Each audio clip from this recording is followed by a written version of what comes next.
Okay, I got my BMW E46 instrument cluster here, and I'm going to take it apart. So it's got some T10 torque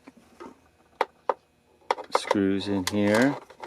Well, my instrument gauges went all haywire. They like pegged out, and I heard a buzzing sound, and so what I did was I took this cover, took my instrument cluster out, took the cover off, and I looked right in here, and it's probably not going to show up,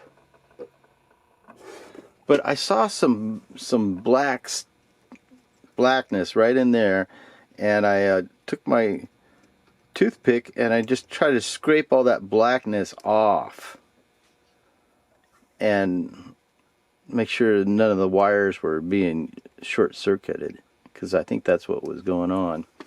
And then I took this out.